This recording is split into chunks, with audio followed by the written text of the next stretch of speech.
DNA में अब हम एनडीए सरकार के 3 वर्षों का विश्लेषण करेंगे। आज ही के दिन 2014 में नरेंद्र मोदी ने देश के प्रधानमंत्री के तौर पर शपथ ली थी। उनकी सरकार के 2 साल अभी बाकी हैं, लेकिन सवाल यह है कि अच्छे दिनों के वादे के साथ सत्ता में आए नरेंद्र मोदी ने इन 3 वर्षों में क्या क्या किया। क्या वो लोगों की उम्मीदों पर खरे उतरे हैं? आज दिन भर या पिछले एक हफ्ते में आपने सरकार के कामकाज के सर्वेज लगातार अखबारों में पढ़े होंगे, लेकिन हम आपको आज कोई सर्वे नहीं दिखाना चाहते। हम आपके लिए आंकड़ों के आधार पर प्रधानमंत्री मोदी की सरकार के 3 वर्षों का विश्लेषण करना चाहते हैं और आंकड़े अपने आप में सारी कहानी आपको बता देंगे। आकार के हिसाब से भारत दुनिया की तीसरी सबसे बड़ी अर्थव्यवस्था है और आर्थिक विकास की रफ्तार के मामले में भारत दुनिया में सबसे आगे है। हम चीन से भी अब आगे निकल गए हैं। मौजूदा समय में देश का जीडीपी 7.1% की दर से बढ़ रहा है। देश में विदेशी कंपनियां खूब पैसा भी लगा रही हैं। सरकार ने पाकिस्तान में घुसकर सर्जिकल स्ट्राइक की है, काले धन के खिलाफ नोटबंदी का फैसला लिया और देश में वीआईपी कल्चर खत्म करने के लिए लाल बत्ती भी बैन कर दी गई। इसके अलावा सरकार 1 जुलाई से पूरे देश में एक जैसी टैक्स प्रणाली यानी जीएसटी भी लागू करने वाली है। देश के 109 शहरों को बेहतरीन सुविधाओं के साथ स्मार्ट सिटीज भी बनाया जा रहा है।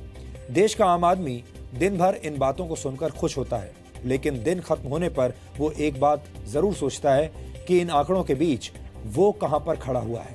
पिछले 3 वर्षों में कई काम पूरे हुए हैं, लेकिन कई काम अभी पूरे होने बाकी भी हैं। यानी बहुत कुछ हुआ है, लेकिन अभी बहुत कुछ होना बाकी है। अब हम अलग अलग आंकड़ों की मदद से ये समझने की कोशिश करेंगे कि 3 साल में भारत की स्थिति में क्या क्या बदलाव आए हैं। सबसे पहले हम आपको दुनिया के अलग अलग मापदंडों पर भारत का स्कोर दिखाना चाहते हैं। सबसे पहले भ्रष्टाचार, जो भारत की एक बहुत बड़ी समस्या है और भारत का एक बहुत बड़ा मुद्दा है। 3 वर्ष पहले 2014 में ग्लोबल करप्शन बैरोमीटर में भारत 85वें नंबर पर था और 3 वर्ष के बाद स्थिति थोड़ी बेहतर हुई है और आज हम इस इंडेक्स में 79वें नंबर पर हैं। इस इंडेक्स में जो देश जितना कम भ्रष्ट होता है उसकी रैंक उतनी ही ऊपर जाती है। इसी तरह से ग्लोबल इनोवेशन इंडेक्स में 3 वर्ष पहले हम 76वें नंबर पर थे, लेकिन 2017 में हमारी स्थिति अब सुधरी है और अब हम 43वें नंबर पर हैं। यानी हमारे देश में नई नई खोज हो रही है। इसी तरह से भारत में व्यापार करने का माहौल सुधरा है। 3 वर्ष पहले ईज ऑफ डूइंग बिजनेस की लिस्ट में हम दुनिया में 142वें नंबर पर थे, लेकिन अब हम 130वें नंबर पर हैं। हालांकि ये रैंक उम्मीदों से अभी भी कम है। ग्लोबल हैप्पीनेस इंडेक्स में भारत की स्थिति थोड़ी खराब हुई है। 2014 में हम दुनिया में 117वें नंबर पर थे, लेकिन अब 122वें नंबर पर हैं। यानी भारत के लोगों की खुशियां कुछ कम हुई हैं। वहीं ह्यूमन डेवलपमेंट इंडेक्स में हमारी स्थिति बिल्कुल वैसी ही है जैसी 3 साल पहले थी। 3 साल पहले भी हम दुनिया में 131वें नंबर पर थे और आज भी हम वहीं हैं।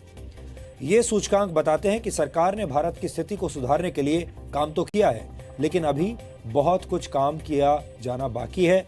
या आप ये भी कह सकते हैं कि अब तक जो सरकार ने काम किए हैं उन कामों के, उन कार्यों के नतीजे आने अभी बाकी हैं, यानी नतीजे आने में थोड़ा सा समय लगेगा। अब जरा ये समझिए कि पिछले 3 वर्षों में देश के आर्थिक और सामाजिक हालात में क्या क्या बदलाव आया। मई 2014 में भारत का विदेशी मुद्रा भंडार 21 लाख करोड़ रुपए का था, जो 2017 में बढ़कर 24 लाख करोड़ रुपए का हो गया। 2014 में देश की जीडीपी ग्रोथ रेट 6.5% थी, लेकिन अब ये 7.1% की रफ्तार से बढ़ रही है। मई 2014 में सेंसेक्स 25,376 पर था, लेकिन आज सेंसेक्स ने नई ऊंचाई छुई है और 31,000 के पार पहुंच गया है। इसी तरह से एफडी यानी फिक्स डिपॉजिट में ब्याज दरों में कमी आई है। 3 वर्ष पहले एफडी पर बैंक्स 9% का ब्याज देते थे, लेकिन आज एफडी की ब्याज दर सिर्फ 6.5 से 7% रह गई है। 3 वर्ष पहले देश के लोगों की प्रति व्यक्ति आय 74,380 रुपए सालाना थी, जो आज बढ़कर 93,293 रुपए हो गई है और इस साल ये 1 लाख रुपए के पार भी जा सकती है। हालांकि डॉलर के मुकाबले रुपया कमजोर हुआ है। 2014 में $1 की कीमत 58 रुपए 79 पैसे थी, जो आज बढ़कर 64.5 रुपए हो गई है। इंडस्ट्रियल ग्रोथ की ग्रोथ रेट में कमी आई है। इंडस्ट्रियल सेक्टर की जो ग्रोथ रेट होती है वो थोड़ी सी कम हुई है। 2014 में औद्योगिक क्षेत्र की ग्रोथ रेट 4.5% थी, जो आज 4.2% है। पिछले 3 वर्षों में देश में अनाज की पैदावार बढ़ी है। 2014 में देश में 2,650 लाख टन अनाज और दालों का उत्पादन हुआ था, जबकि इस साल देश में 2,733 लाख टन अनाज के पैदा होने का अनुमान है। 2014 में देश के 56% घरों के पास एलपीजी कनेक्शन थे, जबकि मार्च 2017 तक देश के 71% से ज्यादा परिवारों के पास एलपीजी कनेक्शन है। 2014 में देश में 18,452 ऐसे गांव थे जहां बिजली नहीं थी। पिछले 3 वर्षों में सरकार ने 13,469 गांवों तक बिजली पहुंचाई है और अब 4,983 गांवों में बिजली पहुंचना बाकी रह गया है। 2014 में सरकार ने एक साल में करीब 50 लाख शौचालय बनवाए थे, जबकि पिछले वर्ष सरकार ने करीब 2 करोड़ शौचालयों का निर्माण करवाया है।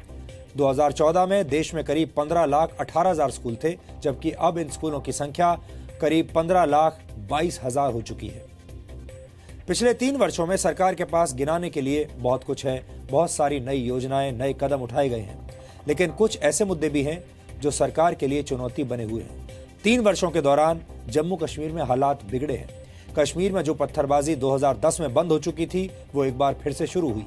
हालांकि इसी दौरान बीजेपी ने पीडीपी के साथ मिलकर जम्मू कश्मीर में सरकार बनाई है, लेकिन ये सरकार भी जम्मू कश्मीर के हालात सुधार नहीं पाई। इसके अलावा नक्सली हमलों में कमी नहीं आ रही है, लेकिन इन हमलों में शहीद होने वाले जवानों की संख्या में कमी आ रही है। 2010 से लेकर 2013 के बीच देश में हुए नक्सली हमलों में सुरक्षा बलों के 610 जवान शहीद हुए थे, जबकि 2014 से लेकर 2017 तक सुरक्षा बलों के 271 जवान शहीद हुए। पाकिस्तान के अलावा चीन भी भारत सरकार के लिए एक बड़ा सिरदर्द बना हुआ है। एनएसजी यानी न्यूक्लियर सप्लायर्स ग्रुप में एंट्री के लिए भारत को अभी और मेहनत करनी होगी। सरकार ने हर साल 2 करोड़ युवाओं को नौकरी देने का वादा किया था, लेकिन रोजगार के मौके बढ़ाने में सरकार उतनी सफल नहीं रही।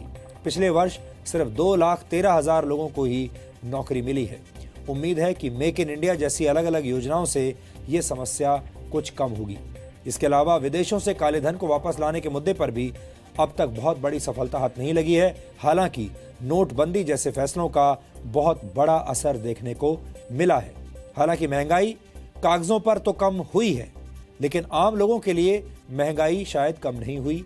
3 वर्षों में महंगाई दर 9.4% से घटकर 4.5% हो गई है, लेकिन आम लोगों को महंगाई से निजात नहीं मिल रही है। आम लोगों के लिए दूध, सब्जी, तेल और अनाज के दाम बढ़ते गए हैं।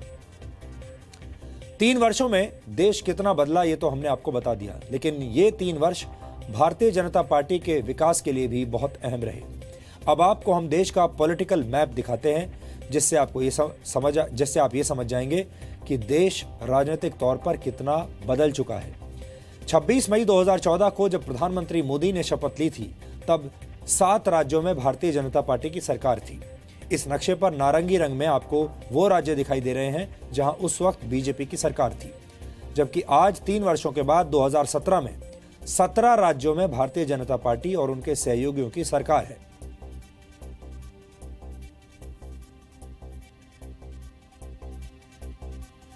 तीन वर्ष पहले देश की 39% आबादी भारतीय जनता पार्टी के शासन वाले राज्यों में थी, जबकि आज देश की 61% आबादी बीजेपी शासित राज्यों में रहती है। इसका मतलब यह है कि समय के साथ साथ मोदी सरकार की लोकप्रियता बढ़ी है और मोदी सरकार की वजह से बीजेपी को बाकी राज्यों में विधानसभा चुनाव जीतने में मदद मिली, आसानी हुई और आज आप ये कह सकते हैं कि 3 साल के बाद भी नरेंद्र मोदी का जो जादू था उसमें कोई कमी देखने को नहीं मिल रही है। अब देखते हैं कि नरेंद्र मोदी को कौन कौन सी समस्याएं विरासत में मिली है। देश के 100 से ज्यादा शहरों को स्मार्ट सिटीज बनाने की घोषणा हो चुकी है, लेकिन ग्रामीण भारत के 31% परिवार आज भी कच्चे मकानों में रहते हैं। एक बड़ा विरोधाभास ये भी है कि भारत की अर्थव्यवस्था तेज गति से विकास कर रही है, लेकिन अकेले 2015 में देश में 8,000 से ज्यादा किसानों ने आत्महत्या की। आज देश में 46 करोड़ से ज्यादा लोग इंटरनेट का इस्तेमाल करते हैं, लेकिन आज भी देश के 4,983 गांवों में बिजली नहीं पहुंच पाई है और 24 घंटे बिजली की सप्लाई तो आज भी देश के ज्यादातर हिस्सों में एक सपना है। हालांकि बिजली के मामले में अब दावा ये किया जा रहा है कि हमारे पास सरप्लस बिजली है, जो भी राज्य अगर चाहे तो बिजली ले सकता है, देश में अब बिजली की कमी नहीं रही। लेकिन इसके बावजूद भी ऐसे बहुत सारे राज्य हैं जहां पर 24 घंटे बिजली नहीं आती। इसके पीछे उन राज्यों की अपनी समस्याएं भी हो सकती हैं। वो राज्य आजकल बिजली खरीद पाने में सक्षम नहीं है, ये भी एक कारण हो सकता है। आज देश में 100 करोड़ से ज़्यादा लोग मोबाइल फ़ोन और स्मार्टफोन का इस्तेमाल कर रहे हैं, लेकिन नेटवर्क की हालत बहुत ख़राब है और लोगों को हर रोज़ कॉल ड्रॉप जैसी समस्याएं झेलनी पड़ती हैं। आज भारत का विदेशी मुद्रा भंडार 24,20,000 करोड़ रुपए है, लेकिन ग्रामीण भारत के 75% परिवारों की मासिक आय 5,000 रुपए से भी कम है, यानी करीब 166 रुपए प्रतिदिन। आज भारत के पास दुनिया का दूसरा सबसे बड़ा सड़कों का नेटवर्क है। देश में 47 लाख किलोमीटर लंबी सड़कें हैं, लेकिन देश के गांवों और कस्बों की 30% आबादी के पास अब भी हर मौसम की मार सहने लायक सड़कें नहीं हैं, क्योंकि देश के सिस्टम में मौजूद भ्रष्टाचार का दीमक सड़कों को खराब कर रहा है। आप भी अपने आसपास की सड़कों का अगर सर्वे करेंगे तो आपको लगेगा हमारे देश की सड़कें बेहद कमज़ोर हैं। यहाँ हमें यह भी याद रखना होगा कि प्रधानमंत्री मोदी को बहुत सारी समस्याएं और ये तमाम मुसीबतें विरासत में मिली थी और उन्हें दूर करना अपने आप में एक बहुत बड़ा काम है जिसमें समय लगेगा। ये समस्याएं 70 सालों की समस्याएं हैं और 70 सालों की समस्याओं को 3 वर्षों में ख़त्म नहीं किया जा सकता। लेकिन हम इतनी उम्मीद ज़रूर करते हैं कि 3 साल बीत चुके, 2 साल अभी और बचे हैं और इन 2 वर्षों में नरेंद्र मोदी की सरकार और ज़्यादा तेज़ी से काम करेगी।